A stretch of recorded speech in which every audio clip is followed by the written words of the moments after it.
everybody. Realtor Reputation in the house. I'm Apryl Lopez. And I'm Shannon Howard-Bisordi. And we are excited for today's episode 9. Wow. I know. I will say that we're probably going to end up taking a holiday break here soon. Yes, because we have a lot going on. Yeah, a lot going on.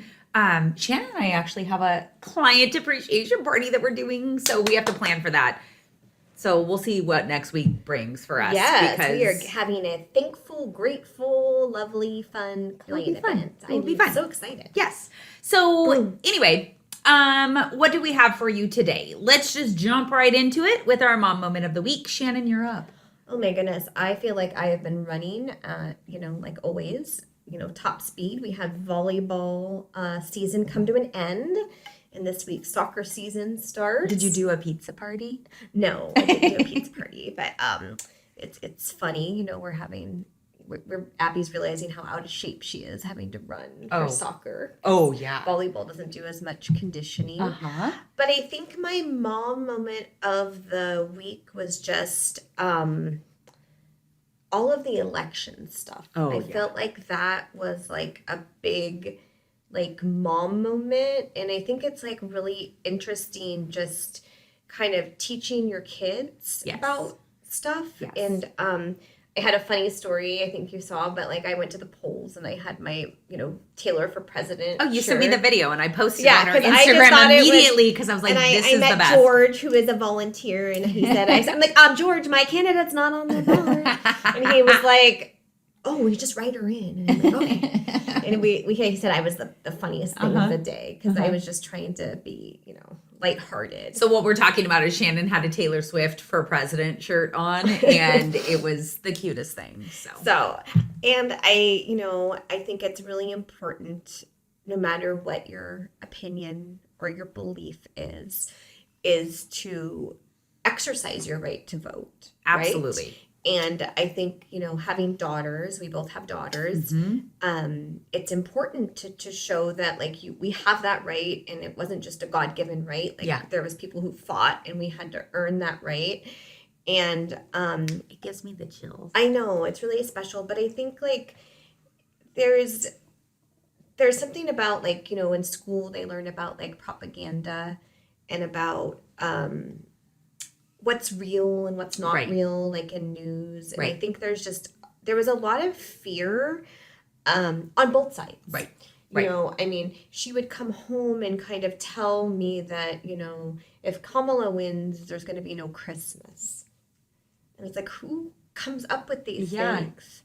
And we know that Donald Trump's really not cooking the dogs and the cats. We made a joke about people are, on both sides, there's just a lot of, so we talk a lot about extremes, right? You have your people who represent, whether you like them or not, and then you have the policies, and there's a lot of people behind and a party behind the policies. Right.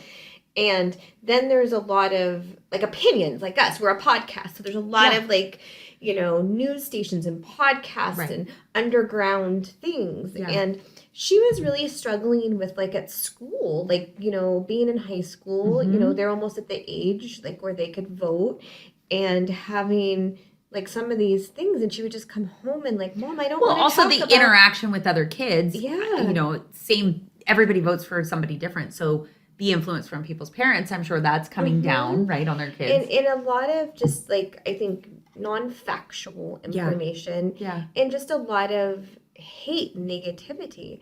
And I think, that's the hard part is, I think, despite everyone's opinion, hate and meanness and unkindness has been, as we want to say, let out of the closet, and it's okay. Yeah. Where I think no matter, it shouldn't be about your political party. It should be about common decency. Right. Abby goes to a Catholic school, and she said to me, and I thought this really resonated well, and it really made me go to bed and think last night. She goes, Mom, I go to a Catholic school, and I know that many of the kids, about 50% that go to her school, are not Catholic or maybe follow other religions or none. You know? And she goes, but one of the things that our school, and she's very into her religion, and she's very into that, and she said, I just don't understand how you could go to a school and not believe in treating others with respect and kindness and decency. And I thought, what a sweetheart. But I thought that was like a really good mom moment. And sometimes as a parent, you think like, I always think, I don't care if my child's going to Yale or Stanford. Sure. You just want them to be like productive, Yeah. good, and a decent human beings. Yeah. And I just thought like, wow, like, we're really missing the moral compass. Right. And it's sad. It's really sad. Yeah. And the final thing I'll say about it is I am really happy in this. I know people like are sick of hearing me talk about Taylor Swift, but I'm really, really happy that I got to take my children to one night in the world. It's gonna make me cry, where they got to see kindness. Yeah. And it was like being in a bubble of like a Hollywood movie, Totally. like you were in a safe environment with people that were complimentary, sharing, having a great time, being kind. Yeah. And I wish like that, people talk about her and like why her phenomenon is so big and, you have the haters out there, but it's because she did create something. She is like the one exception to hate. Yeah. And people don't like that because people want to focus on the negative. And it's like, no. Like, more people need to focus on, I think, like, the half-glass full approach. Right. So I think that's kind of my mom moment. Oh, that warms my heart. I feel like, and when somebody cries, I cry. So but FYI. I just feel like that just kind of like all, resonated. No, that does. It does warm my heart because it means that we're doing something right. Yeah, it does. And I think, it's interesting, we talked about like the real estate market and what the election will bring, and we kind of chuckled, and like Abby was saying, we went to the playoff of the volleyball game last night together because we both love it, and it was fun to watch, and we were saying how it's funny because like the new party doesn't even take place until next year. And she was asking, well, why don't they take place tomorrow? And I was explaining, well, they have to like move out and get all their policies and do a change of the guards and people and all that. And she was like, oh, okay, that makes sense. Right. She's like, but why, it's like, it's not like everything's going to be immediate. And I said, well, motions will be taken. And, I love that. Yeah. I love that. That was a good week. It was weird. I mean, we haven't really done much this week for us. I think we had a very similar week where we were just trying to explain things to our kids and live that life. And then yesterday was the day after the election. It was just this weird vibe all around. So weird. Like everybody that I interacted with yesterday was just like either on a high or a low, or hatred online and everything else. And I was like, what's happening? And it's like the hatred. And I don't know. And like I was talking to, Abby about this. I was saying, I remember like back in the day, we had like Ronald Reagan and we had Bill Clinton and we had, the different parties come in and out. But there was, you had your newspapers and you had your news, but we have so much like, I think the opinions and the online that our kids are seeing. So it's so hard to like, because we live in a different world of social media and everything else. And it's so hard to like differentiate like fact and opinion. And I do believe, like, that's why we live in America. Like, we have our right to vote. We have our right to an opinion. And we shouldn't hate one another because you have a different opinion than I have and vice versa. Totally. But people do. Yeah. And they're very, we have our own family members that, we're kind of divided in our family about certain things. Sure. And it's not even just about parties. It's also just about policies in the parties, And it's like we get like these gloating, messages or these like memes. And it's like, okay. Great. But it's like you don't have to be unkind about it. Exactly. And I think, I was going to tell you like that what I noticed the last couple of days was a lot of anger. Oh, yeah? And it was really funny. Yesterday, I was going to show a house in a neighborhood that, I won't mention the neighborhood, but here in Petaluma, that it's been known to be a little curmudgeon-y due to, like, it's kind of turned over. It used to be older people, and now it's younger people. Okay. But my client, he's a firefighter and she's a teacher, like great people, 2 little kids.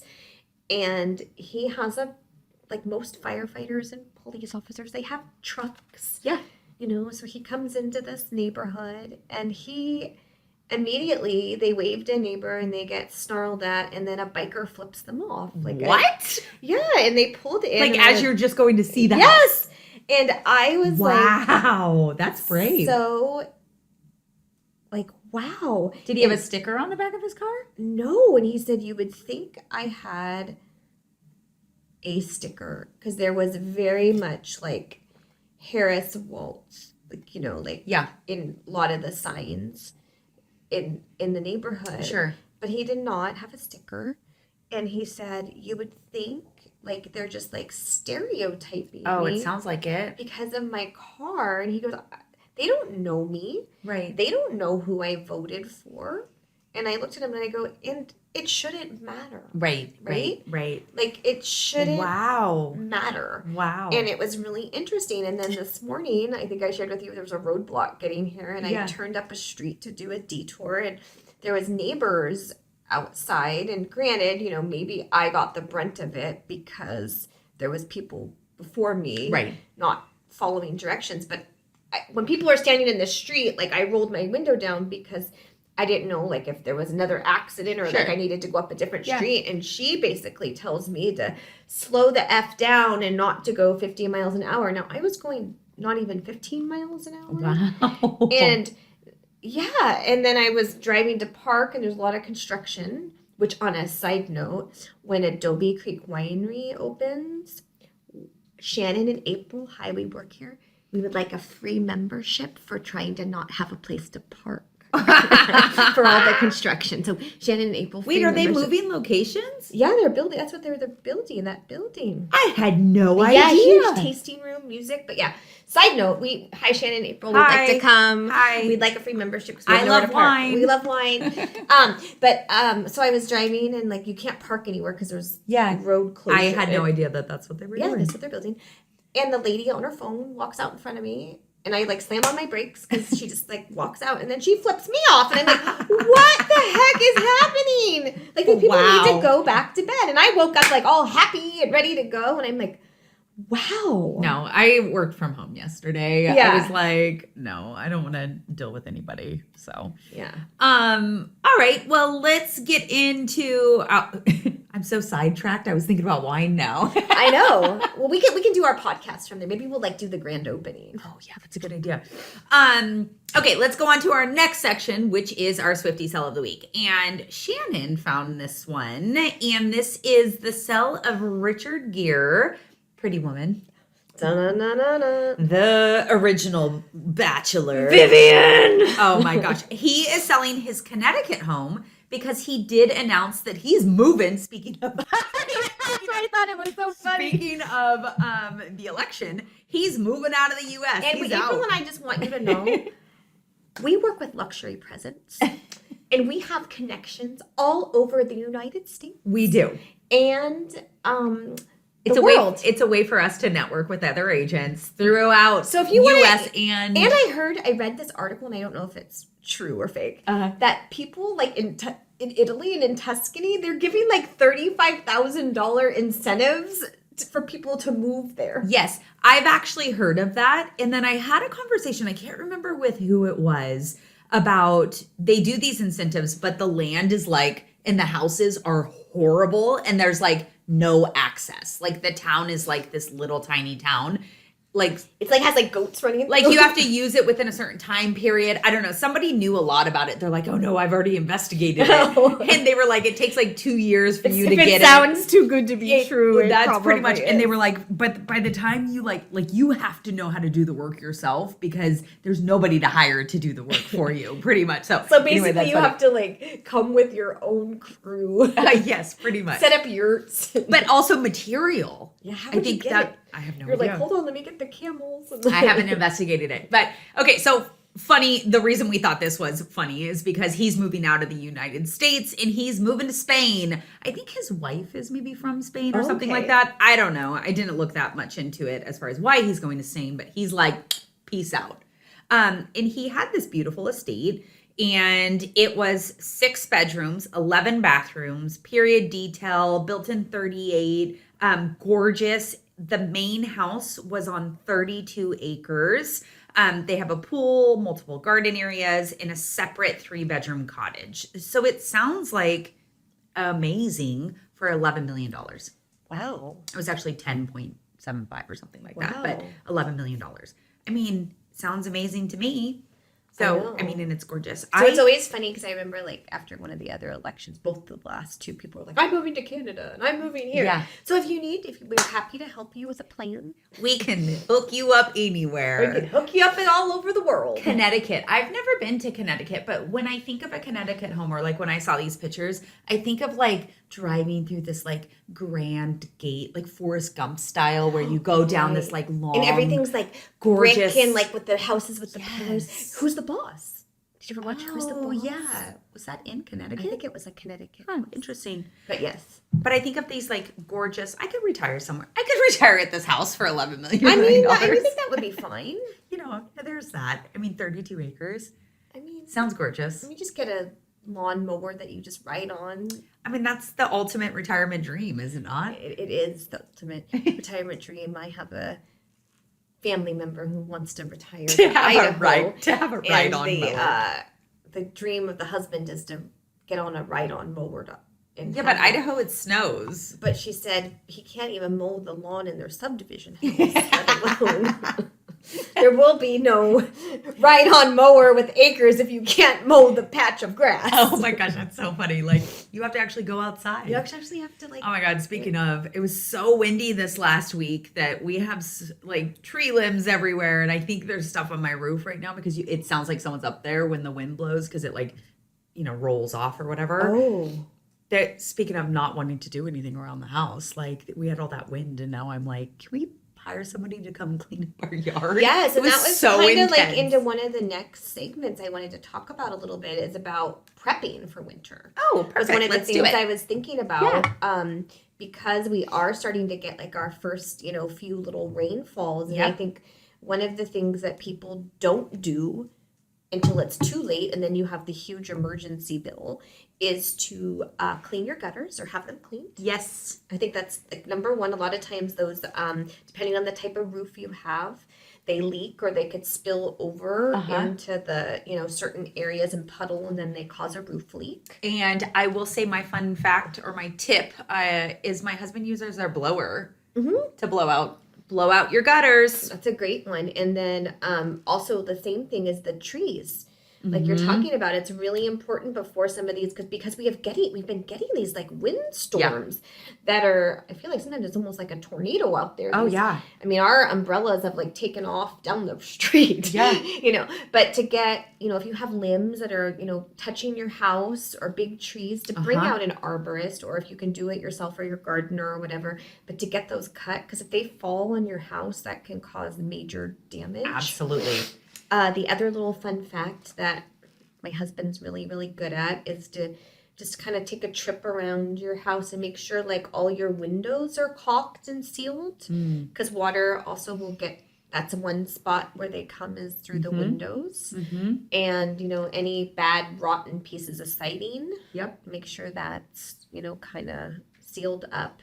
And last but not least, you want to make sure those vent holes, those vent screens, any time of year, but especially like in the winter, we want to make sure that your vent screens are secure and you have them, because the rodents like to go in and burrow, especially during the rainy season. During the rain and the winter. So those are any other tips that you have? No, I think that's good. We just did a bunch of landscaping at our house. We've talked about that. And one thing that we did for prep is we have a hill by our house. So we actually dug trenches because we're not fully done with landscaping.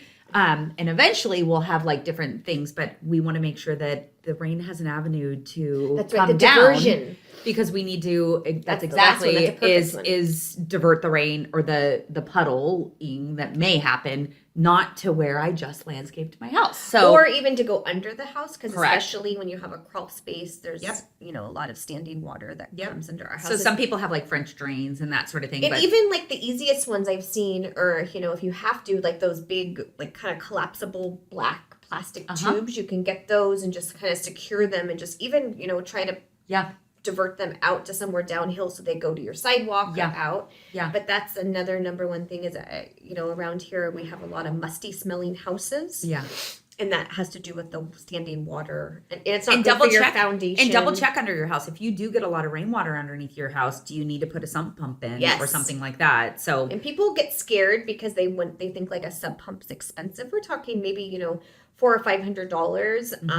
And even a moisture barrier helps with that stinky, musty, because we have that adobe soil. Yeah. So those are just some tips, but it will save you. Because when you have to call the roofer or in an emergency situation, that's a whole different story. It can be very expensive. And for me, I live out in the country, so one of my little tips is make sure your propane tank is full.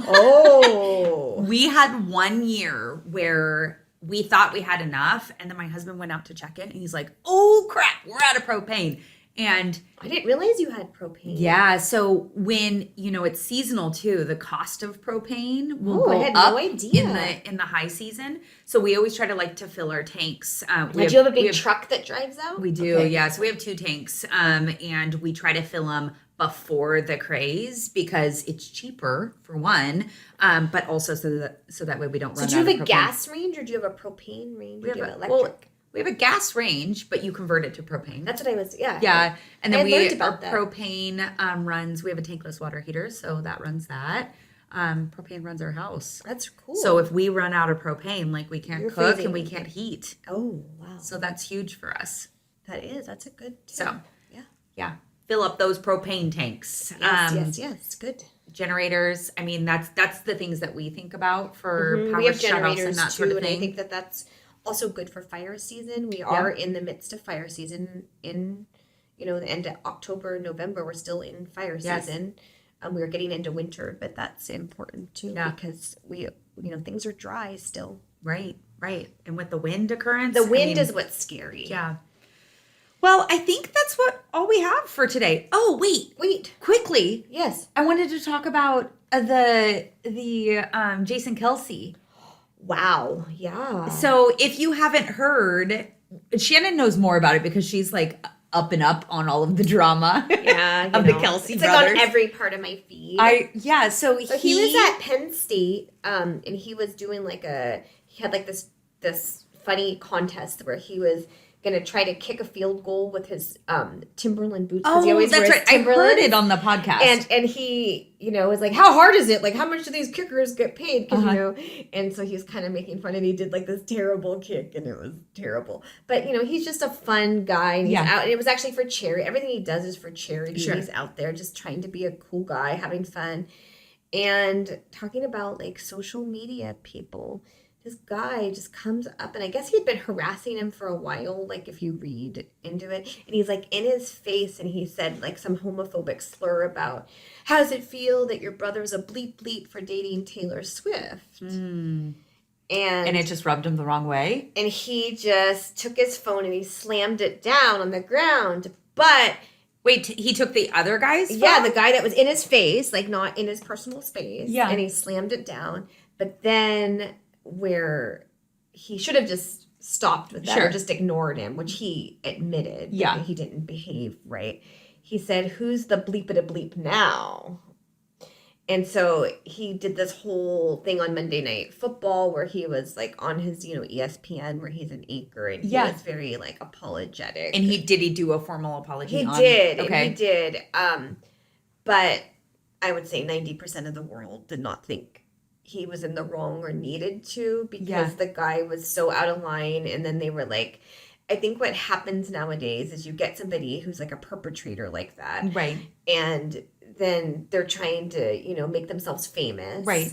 And get a reaction. And then they're going to sue you, right? Sure. Yeah. And it's everybody's so ridiculous. Sue happy. And so most people were like, good, he deserved it. And then they were trying to say like he was a kid. He's like a fully grown adult. Yeah. Like he did it like on purpose for a reaction. Yeah. But then he went on the podcast. And I think what he said that was kind of tying back full circle to our beginning of the moment. Yeah. He's really mad that he just walked away and ignored it. Right. Because be the bigger person. He reacted with hate. Right. And he greeted hate with hate. And he gave the guy notoriety and fame. Yeah. Which the guy didn't deserve. Yeah. And now he's on camera also saying this homophobic slur, which he does not believe in. Right. And that he never wanted to be recorded saying. Yeah. So now, once, like I tell our kids. Yeah. Once you're on video. Yeah. It's always there. Yeah. So it's not like, you know what I mean? It's always going to be there. Snapchat stays there, kids. Kids, everything. Yeah. So, be careful in your reputation. That's the thing I tell, my kids, the videos and their reputation. Yep. So, when you're out doing things because your friends are, you think it's cool, you only get one reputation. That's right. So, Realtor Reputation. I do. I know it. I know it. So, all right. We done? We are done. All right. Everybody have an amazing week, and we will see you next week. Woohoo! Bye.